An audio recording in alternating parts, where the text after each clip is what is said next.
أهلا بيكم بفيلمنا الجديد. وقبل ما أبدأ عايز أشكركم على كومنتاتكم الجميلة زيكم.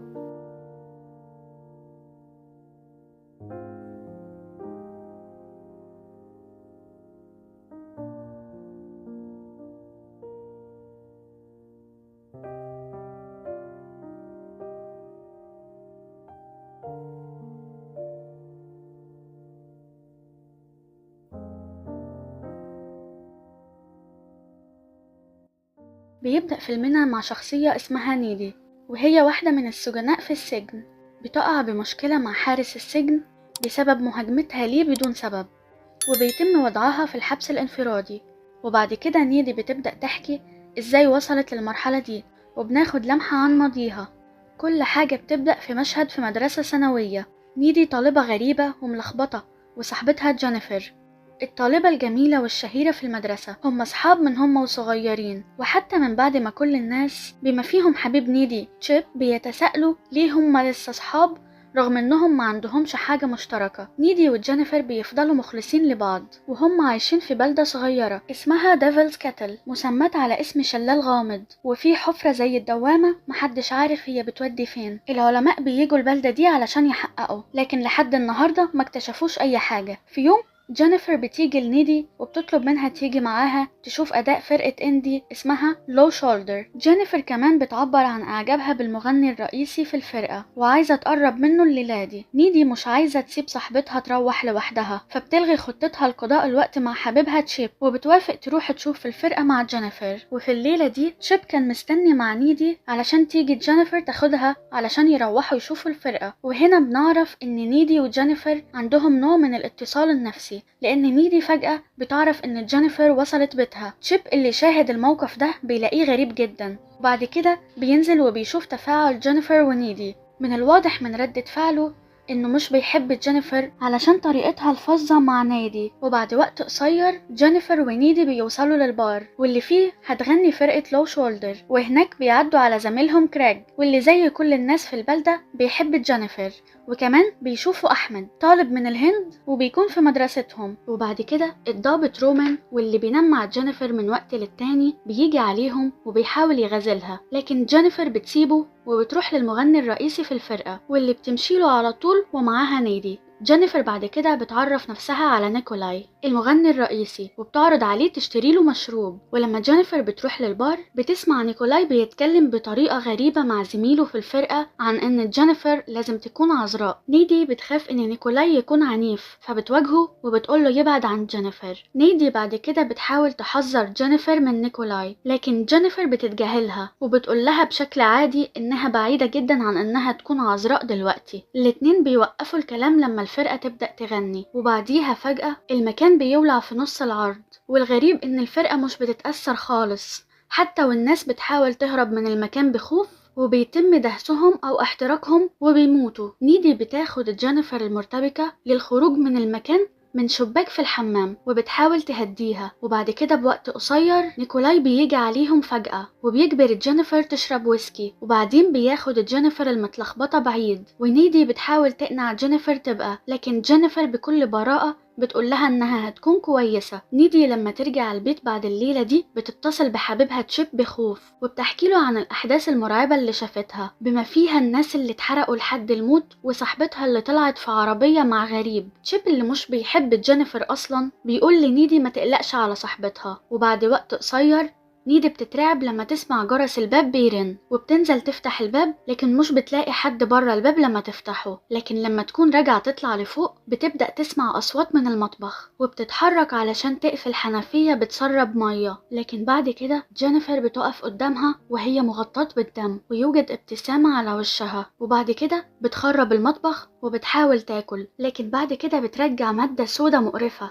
نيدي بتجري للفناء علشان تطلب مساعدة، لكن فجأة جينيفر بتمسكها وبتدفعها على الحيطة وبتبدأ تقرب منها. وبعد كده جينيفر بتبدأ تعض رقبتها لحد ما بتسيب علامة. ولما بتسمع صوت صفارات الشرطة بتخرج من البيت. وفي اليوم التاني بينتشر في المدرسة أخبار إن البار بتاع البلدة اتحرق بالكامل وعدد قليل من الناس اللي نجوا، بينما نيدي بتبان غرقة في التفكير وبتفتكر اللي شافته الليلة اللي فاتت. جينيفر بعد كده بتجيلها بشكل عادي وباين عليها طبيعية جدا وغير مهتمة إن الناس اللي كانوا يعرفوهم ماتوا في الحريق في الليلة اللي فاتت. جينيفر برضو بتتصرف إنها مش فاكرة إزاي اقتحمت بيت نيدي الليلة اللي فاتت ورجعت على أرضية المطبخ. وفي اليوم ده بعد الفصل نيدي بتحاول تحكي لحبيبها عن التصرفات الشريرة اللي جينيفر عملتها الليلة اللي فاتت، لكنه بيتجاهلها وبيشك في عقلها. وفي الجهة التانية من المدرسة جينيفر بتروح لجوناس الصديق المقرب لجريج واللي بيكون حزين جدا علشان كريج مات في الحريق. جينيفر بعد كده بتقنعه ان كريج قال لها ان هما الاتنين هيكونوا شكلهم حلو مع بعض، وبتحاول تغرره لحد ما بيتبعها للغابة وبيبدأوا يبوسوا بعض. لكن بشكل غريب الحيوانات في الغابة بتبدأ تتجمع حواليهم وبتبدأ تراقبهم. جوناس بعد كده بيوقف وبيبص على المشهد بدهشة، لكن جينيفر ما بتتأثرش وبتقوله ان الحيوانات بتستنى حاجة. وبعدها جينيفر بتلتهم لحمه بشراسة والمعلم بيسمع صرخات جوناس. وبعد كده في نفس اليوم نيدي بتطبخ وهي بتسمع الراديو.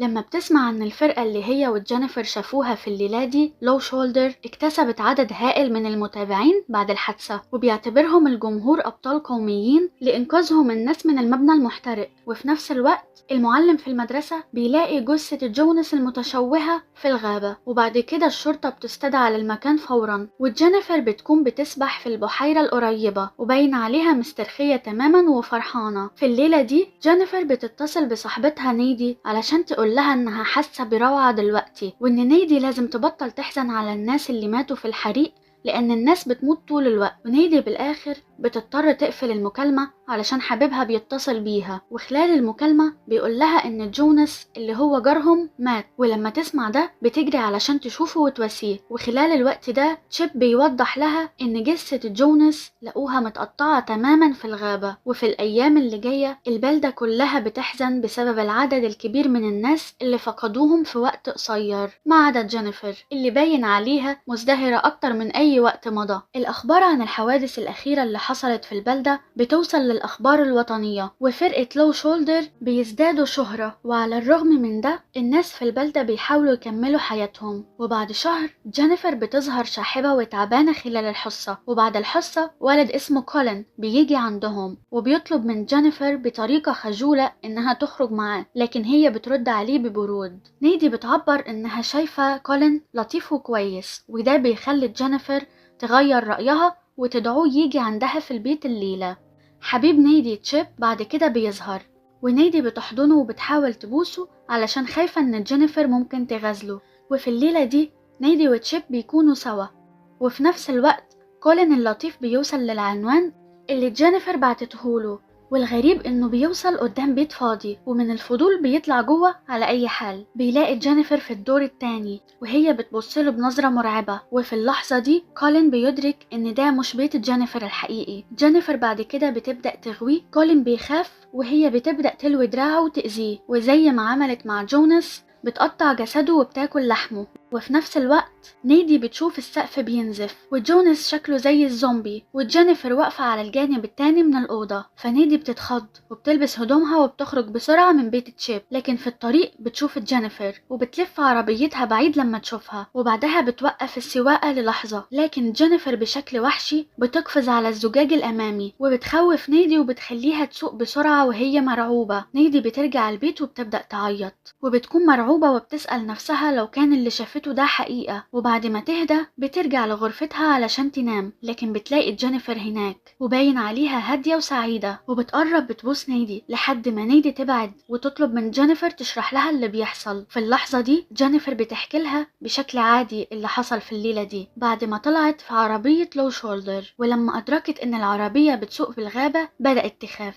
وعلشان خايفة إنهم يجبروها حاولت تقنع الفرقة إنها عذراء وإنها ما تعرفش أي حاجة. العربية بعد كده وقفت في نص الغابة، وأعضاء الفرقة سحبوها بالقوة جنب الشلال الشهير، وربطوها علشان يبدأوا بطقوس شيطانية اللي من المفروض انها تخليهم مشهورين اكتر. نيكولاي المغني الرئيسي بيبدأ يقرأ تعويذة شيطانية قبل ما يطعنها في سكين حد ويقتلها. نيكولاي بعد كده بيرمي السكين في الحفرة علشان يتخلص من الدليل. وفي الوقت الحاضر جينيفر بتكمل حكايتها لنيدي انها مش فاكرة كتير عن اللي حصل بعد كده، الا انها رجعت للحياة ووجدت نفسها ماشية ناحية بيت نيدي، وكمان حست برغبة في اكل لحم البشر، لكن ما قدرتش تقتل نيدي علشان بتحبها فقررت انها تهرب. وبعديها جينيفر بتقابل احمد الطالب الاجنبي اللي نجا من الحريق، وانتهى بيها الحال بقتله واكله. وكمان بتقول انها لما تكون شبعانة بتبقى قوية جدا، وبتثبت ده بانها بتجرح نفسها وبتوري لنيدي ازاي الجرح بيلتئم فورا، ولما تكون جعانة بتبقى ضعيفة جدا. نيدي اللي اتصدمت من كل الكلام ده بتقول لجينيفر تروح، وجينيفر بتخرج من الشباك. وفي اليوم التالي نيدي بتحضر جنازة كولين، وبتدرك بصمت انها شافت جينيفر مغطاة بالدم الليلة اللي فاتت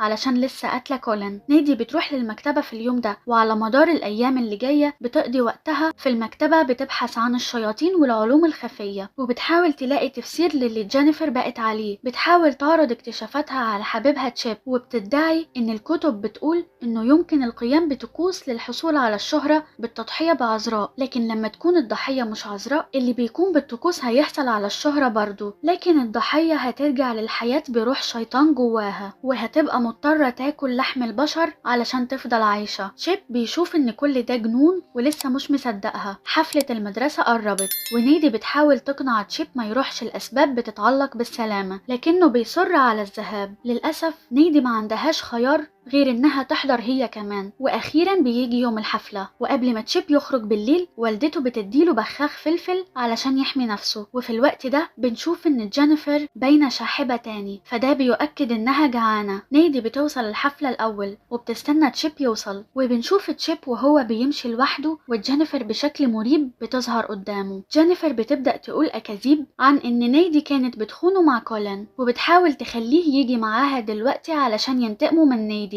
وفي حفلة المدرسة بنكتشف ان فرقة لو شولدر حاضرة. نيدي بتبان انها مش راضية لما الفرقة بتبدأ تعزف، وبنرجع لجينيفر وهي وتشيب دلوقتي بيتبادلوا القبلات جنب شجرة. وبشكل ما نيدي بتحس ان في حاجة بتحصل، علشان كده بتجري بره، وبشكل ما بتعرف تروح فين. جينيفر بتاخد تشيب جوه حمام سباحة مهجور، ونيدي بتجري لمكانهم باستخدام حسها النفسي. جينيفر بتحاول تقرب من تشيب تاني، لكن تشيب بيغير رأيه علشان هو بيحب نيدي زيادة ومش عاوز يخونها. ولما بيتردد جينيفر بترمي تشيب في المسبح وبتبدأ تهاجمه، وفي الوقت المناسب نيدي بتوصل. لما بتشوف حبيبها في خطر نيدي بتنط في المسبح وبتسحب جينيفر بعيد. تشيب بعد كده بيديها بخاخ الفلفل، ونيدي بتستخدمه ضد جينيفر. جينيفر بتغضب وبترجع تخرق السائل الأسود وبتبدأ تطير فوق المية، ونيدي بتساعد تشيب علشان يخرج من المسبح. نيدي بعد كده بتواجه جينيفر وبتسألها ليه لازم تهاجم تشيب من بين كل الناس، لكن جينيفر ببساطة بتتفادى السؤال وبترفض تدي إجابة واضحة. جينيفر بعد كده بتتقدم ناحية نيدي، وفجأة تشيب بيطعنها في بطنها بقضيب معدني قبل ما ينهار على الأرض. جينيفر بتبص لنيدي بنظرة حزينة وبتخرج القضيب المعدني وبتبعد. نيدي بتنحني جنب تشيب وبيعترفوا بحبهم لبعض وهو بيموت بين ايديها. وفي نفس الوقت جينيفر بترجع البيت وباينة شاحبة وضعيفة. وفي اللحظة دي نيدي فجأة بتدخل من الشباك وبتبدأ تهاجمها علشان قتلت تشيب.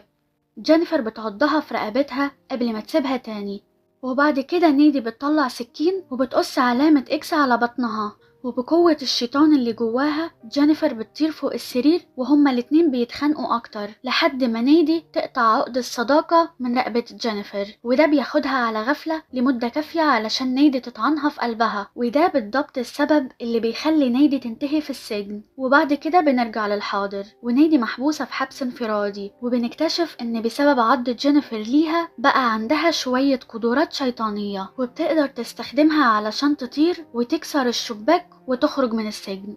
وبشكل عشوائي بتلاقي السكين اللي نيكولاي المغني الرئيسي استخدمها لقتل جينيفر وبتاخدها.